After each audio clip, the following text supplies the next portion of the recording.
Alright guys, we're in Exodus 36 and really just going to take it all the way through 40 because most of the stuff that is being done here at this point is going into the actual details of the construction of the tabernacle, which I know there's a lot of guys who can kind of really pull some nuggets out of there as far as some biblical imagery and stuff like that, but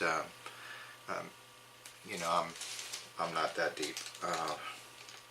But one of the first things that stands out is right in the beginning of Exodus 36. It talks about in verse 1, "Then wrought Bezaleel and Holiab and every wise-hearted man in whom the Lord put wisdom and understanding to know how to work in all manner of work for the service of the sanctuary, according to all that the Lord had commanded." And once again we come back to this idea that we had talked about before, that these were individuals that God had gifted with specific talents and abilities. Paul talks about this in respect to the church, where, you know, when he asks the rhetorical question, are all teachers, are all preachers, do all have the gift of prophecy? And, you know, he comes back and the answer to that is no. Each of us have different talents and different abilities, and it's up to God to see the overall plan and how he fits that all together to accomplish his will.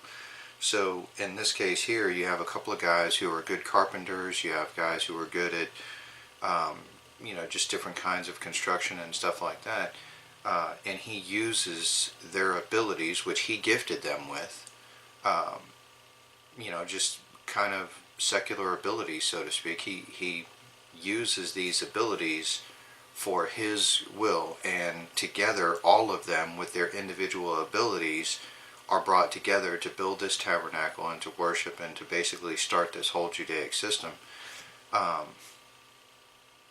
But no man in and of himself could have done that individually. It required kind of a team effort, a group effort, and that's what Paul also talks about in, you know, I think it's in 1 Corinthians 12 through 14 or 15, and also Romans 12, where they're talking about giftings and stuff.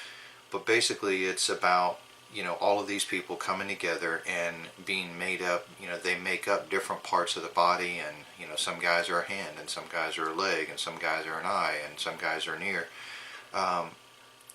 And you know, but everybody is part of the same body with Christ as the head.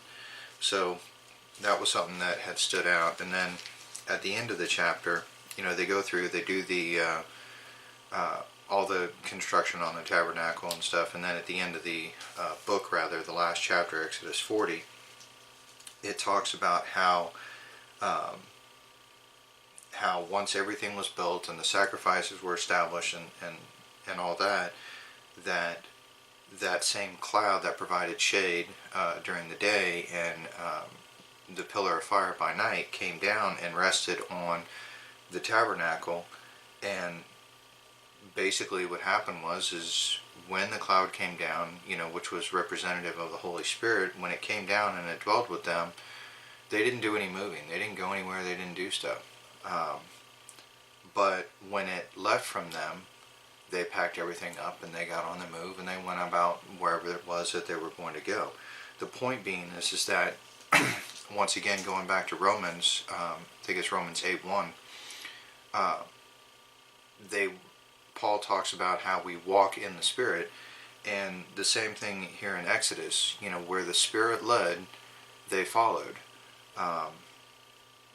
They didn't necessarily know where they were going to go, but that they trusted God that he was going to bring them through to where they needed to be.